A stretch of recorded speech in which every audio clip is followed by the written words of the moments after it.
Hey guys, and welcome back to my channel. And you've been seeing me speaking about diaspora mortgages in Ghana, right? But it's important that you know the advantages and disadvantages before you actually go ahead. So this video, we're going to be speaking about the pros and cons associated with getting a diaspora mortgage in Ghana. So if you haven't done so far already, make sure you like, comment, and subscribe, and let's get right into it.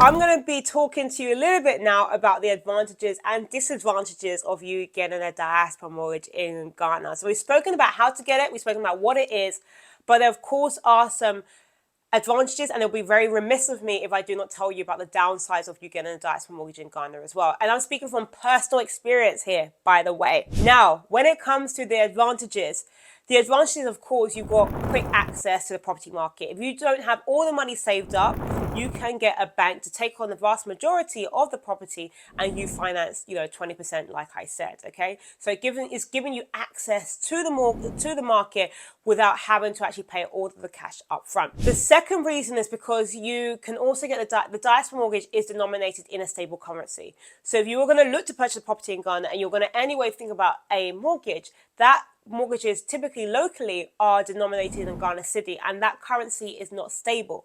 So by getting it at the USD, you've got more stability. Your income, your outcome your ingoings, your outgoings. It's a lot easier to manage, right, when you have a stable currency. Then another advantage is that there is long-term financing, right?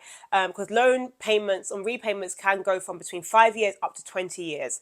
So it's giving you that time and that flexibility to actually pay it over a period of time.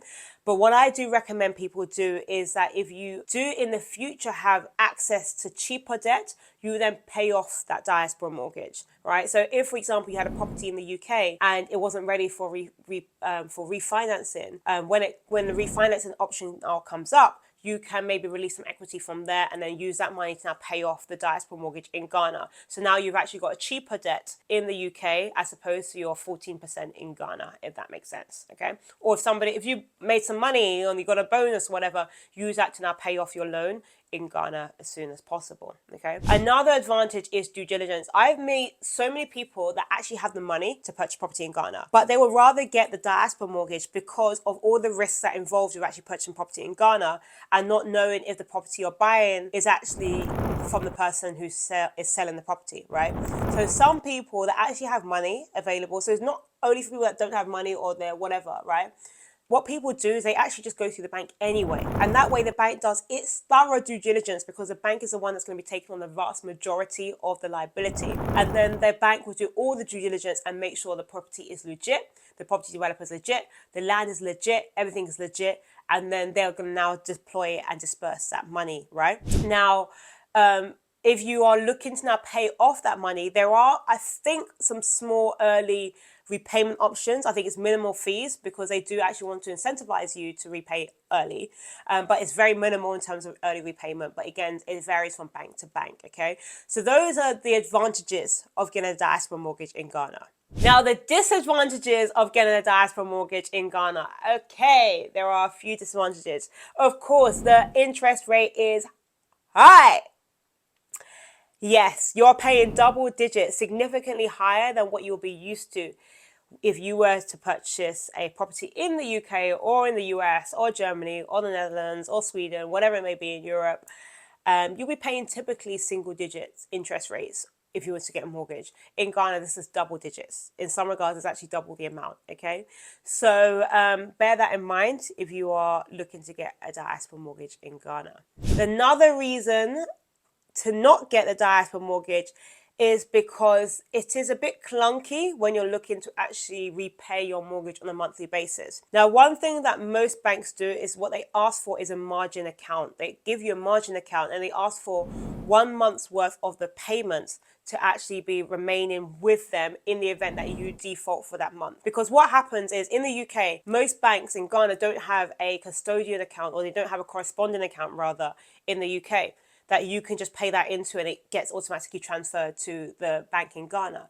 But what would happen is that you would pay through remittance or another way into your account in Ghana.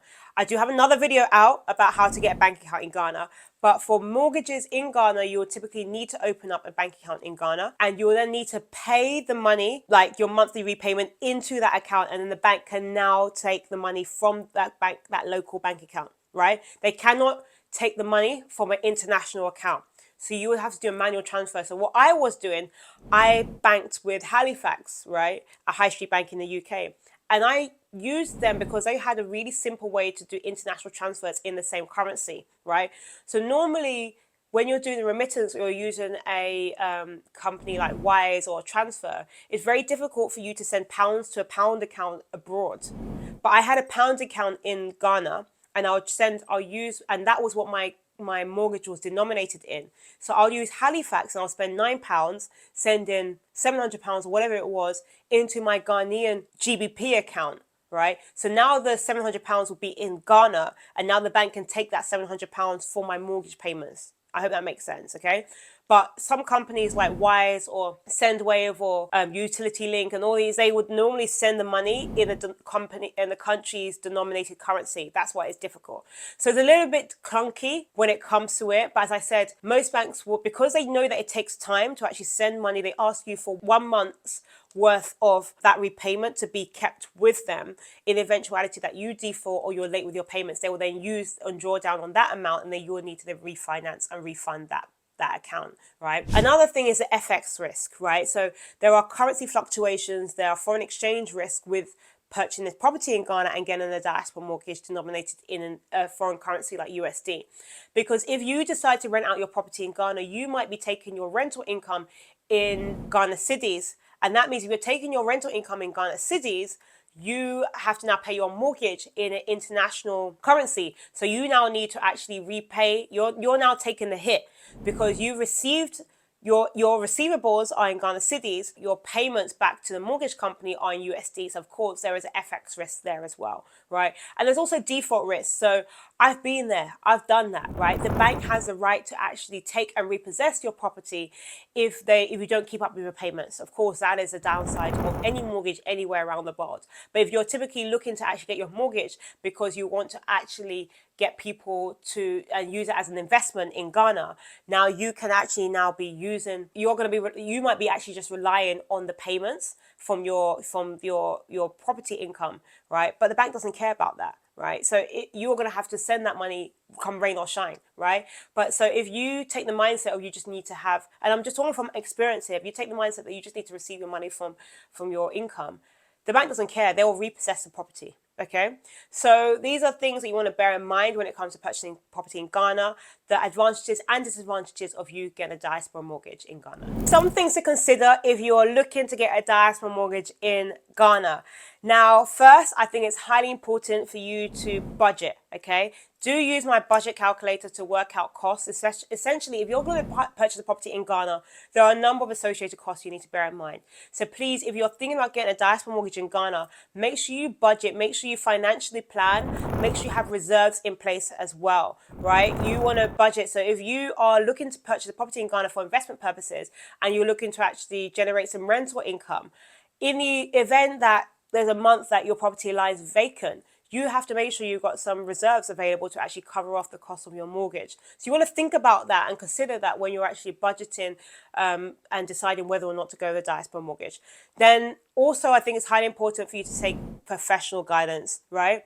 Use people like me that have been through the process, that understand the process, and seek out brokers and get legal assistance as well when it comes to actually purchasing that property in Ghana, but also having somebody that can actually be by your side that's been through the process and guide you on some of the ins and outs of actually getting a diaspora mortgage and a property in Ghana. Then also, you want to consider your long-term strategy. Is your strategy to actually just purchase property in Ghana to live in? Then maybe, I don't know, considering the cost of a diaspora mortgage and the interest rates being like 11.5% to 14%, which are crazy, by the way. You want to think, is that your long-term strategy, right? Unless you're getting a super good deal on the property and you're looking to keep it and you find that the appreciation value is going to far outweigh the cost of you actually purchasing a property with a mortgage, then fine.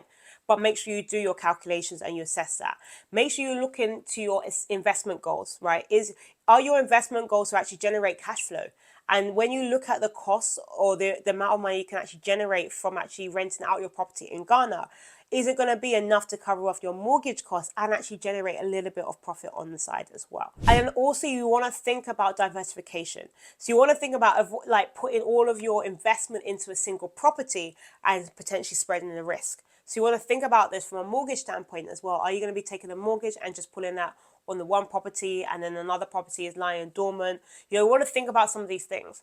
You also want to consider insurances. If you're not in the country and you're investing in property in Ghana, you want to think about your coverage, right? Are you covered in the event that a fire happens, that one of your tenants, for example, plugs in something and it blows a socket and then the house burns down, whatever it may be, right? God forbid, of course. But you want to think about making sure you cover yourself as well. So bear all of this in mind if you are considering a diaspora mortgage in Ghana. Guys, I do hope you found this video useful. And if you're interested in finding out more about getting a diaspora mortgage in Ghana, then please do reach out to me. You can leave a comment below if you found this video insightful as well. But I do have a number of other videos available, so please do go and check those out. You can also check out my ebooks. You can check out my toolkit. You can book a consultation with me. There's so many ways for you to get in touch and also use my services as well. Now, if you haven't done so far already, please do make sure you like, you comment, you subscribe, and you share this video as well. But guys, I will see you in my next video. Bye.